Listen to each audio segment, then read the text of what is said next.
Friends, ఎలా ఉన్నారు? ముందుగా అందరికీ రంజాన్ శుభాకాంక్షలు. ప్రపంచవ్యాప్తంగా ముస్లిం సోదరులు జరుపుకునే ప్రధాన పండుగల్లో ఈదుల్ ఫిత్ర్ రంజాన్ ఈ పండుగకు అత్యంత ప్రాముఖ్యత ఉంది. ఇస్లామిక్ క్యాలెండర్ ప్రకారం సంవత్సరంలోని 12 నెలల్లో 9వ నెలగా ఉన్న రంజాన్ 30 రోజులు ఉపవాస దీక్షలు పాటించి 10వ నెల అయిన షవ్వాల్ మొదటి తేదీన జరుపుకునే పండుగే ఈదుల్ ఫిత్ర్. సాధారణంగా దీన్ని రంజాన్ పండుగ అని కూడా పిలుస్తారు. రంజాన్ పర్వదినం అంటే శుభవేళ, ఉత్సవ సమయం అని అర్థం. పండుగలు మన జీవన స్రవంతిలో భాగమై మన జాతీయతకు, సంస్కృతి వికాసానికి దోహదం చేస్తాయి. అన్ని మతాల పండుగల వెనుక ఒక సందేశం దాగి ఉంటుంది. మానవాళికి హితాన్ని బోధిస్తుంది. ముస్లింలు చాంద్రమాన క్యాలెండర్ను అనుసరిస్తారు. చాంద్రమానాన్ని అనుసరించే ఇస్లామిక్ క్యాలెండర్లో 9వ నెల రంజాన్. దీనిని ముస్లింలు అత్యంత పవిత్రమైనదిగా భావిస్తారు. దానికి ప్రధానమైన కారణం దివ్య ఖురాన్, ముస్లింల పవిత్ర గ్రంథం.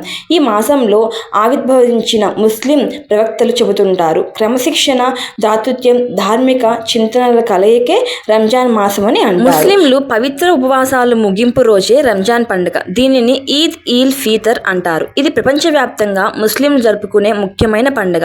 ముస్లింలు ఉపవాసం ఉండడానికి వీల్లేని షవ్వల్ మాసంలో మొదటి రోజు, అంతేకాక ఏకైక రోజు కూడా ఈద్ షవ్వల్ మాసం తొలి రోజు అవుతుంది. చాంద్రమాన హిజ్రీ నెల తేదీలు స్థానికంగా చంద్రోదయంపై ఆధారపడి ఉండడంతో స్థానిక మతాధితులు నెలవంక కనిపించడంపై ఈ పండుగను ప్రకటిస్తారు. దాంతో ఈద్ ఇల్ ఫితర్ ప్రాంతాల వారీగా వేర్వేరు రోజులు జరుపుకుంటారు. మన దేశంలో ఈ సంవత్సరం ఈద్ ఇల్ ఫితర్ ఏప్రిల్ 11న గురువారం జరుపుకుంటున్నారు. ఈద్ ఇల్ ఫితర్ నాడు ప్రత్యేకమైన సలాత్ చేస్తారు. సాధారణంగా బహిరంగ స్థలంలో కానీ, భారీ హాల్లో కానీ ఈ ప్రార్థన చేస్తారు. ఈ ప్రార్థనను కేవలం సమూహంగానే చేస్తారు. అందరూ కలిసి అల్లా గొప్పదనాన్ని ఘనంగా కీర్తిస్తారు. ఈదుల్ ఫిత్ర్ పండుగ మానవుల్లో అత్యున్నత మానవీయ విలువలను, పరస్పర ప్రేమానురాగాలను పెంపొందిస్తుంది.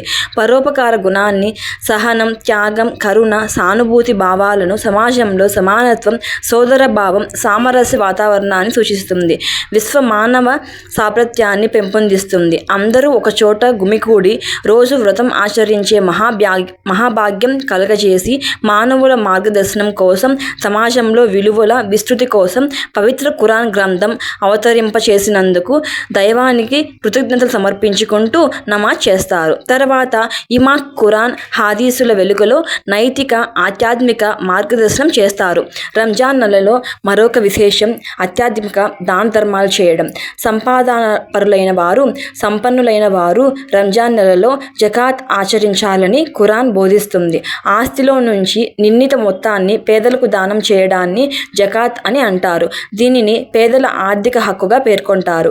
దీని ప్రకారం ప్రతి ధనికుడు సంవత్సరాంతంలో మిగిలిన తన సంపద నుండి 30% ధన, వస్తు, కనకాలను ఏవైనా నిరుపేదలకు దానంగా ఇస్తారు. పేదవారు కూడా అందరితో పాటు పండుగను జరుపుకోవడానికి, సంతోషంలో పాలు పంచుకునేందుకు ఈ జకాత్ ఉపయోగపడుతుంది. జకాత్తో పాటు ఫిత్రా దానానికి రంజాన్ నెలలో ఎంతో ప్రాముఖ్యత ఉంది. 3 పూటల తిండికి, ఒంటి నిండా బట్టకి నోచుకొని పేదవారు ఎంతో మంది ఉన్నారు. ఇలాంటి అభాగ్యులకు, పేదవారికి పండుగ సందర్భంలో దానం చేయాలని ఇస్లాం మతం ఉద్బోధిస్తుంది. దీనినే పితృదానం అని పిలుస్తారు. ఉపవాస వ్రతాలు విజయవంతంగా ముగిసినందులకు దేవుడి పట్ల కృతజ్ఞతగా పేదలకు ఈ పిత్రాదానం విధిగా అందజేస్తారు. పిత్రాదానంలో 2 కిలోల గోధుమలను గాని, దానికి సమానమైన ఇతర ఆహార ధాన్యాలను గాని, దానికి సమానమైన ధనాన్ని గాని పంచిపెట్టాలి. ఈ దానం కుటుంబంలోని సభ్యులందరి తరపున పేదలకు అందజేయాలి. దీని వలన సర్వ పాపాలు హరించబడి పుణ్యం దక్కుతుందనే నమ్మకం ఉంది. దైవ ప్రవక్త పితృదానాన్ని విధిగా నిర్ణయించడానికి కారణం, ఉపవాస వ్రత నియమాన్ని పాటించే సమయంలో హృదయంలో కలిగే చెడు తలంపులు, ఆలోచనలు, నోటి నుంచి వెలువడే అసత్యాలు, పనికి వాలిన మాటలు వంటి పొరపాట్లు జరుగుతూ ఉంటాయి.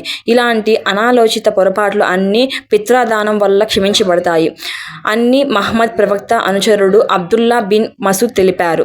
మానవుల మధ్య నెలకొన్న వర్గ వైషమ్యాలు తొలగించి, అందరిలో ఆధ్యాత్మిక చింతన కలిగించి, చిరు జీవితాన్ని ఆనందంతో నింపి పుణ్యకార్యాల వైపు దృష్టి మరల్చే రంజాన్ మాసం చైతన్యాన్ని కలిగించి ముందుకు సాగే ధైర్యాన్ని ఇస్తుంది. ఈ పండుగను పేద, ధనిక తేడా లేకుండా అత్యంత భక్తి ప్రవక్తలతో జరుపుకుంటారు. ప్రతి ఒక్కరూ కొత్త బట్టలు ధరించి పండుగ నమాజ్ను ఊరి బయట నిర్ణీత ప్రదేశాలైన ఈద్ గాహ్లలో చేస్తారు. అనంతరం ఒకరికొకరు ఈద్ ముబారక్ చెప్పుకుంటారు.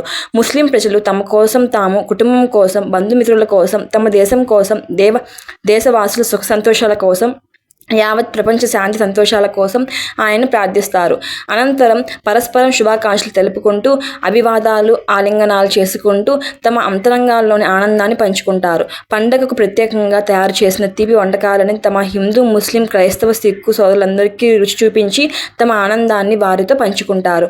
కనుక రంజాన్ స్ఫూర్తిని నిరంతరం కొనసాగించాలి. నెల రోజుల ఉపవాస ప్రభావం భావి జీవితంలో ప్రతిఫలించాలి. మళ్ళీ రంజాన్ వరకు ఈ తీపి అనుభూతులు మిగిలి ఉండాలి. అల్లా సమస్త మానవాళిని సన్మార్గ పథకంలో నడిపించాలని, పుడమిపై శాంతి వర్ధిల్లాలని, యావత్ ప్రపంచం సుఖ సంతోషాలతో సుభిక్షంగా ఉండాలని మనసారా కోరుకుందాం. ఓకే ఫ్రెండ్స్, విన్నారు కదా మరి రంజాన్ గొప్పదనం ఎంత గొప్పదైందో కదా. మన హిందూ పండుగలు ఎలాగో ముస్లిమ్స్, క్రిస్టియన్స్ పండుగలు కూడా అలాగే అన్ని మనం గౌరవించాలి. మరొకసారి మన స్నేహితులందరికీ రంజాన్ శుభాకాంక్షలు అండి. హ్యాపీగా ఉండండి.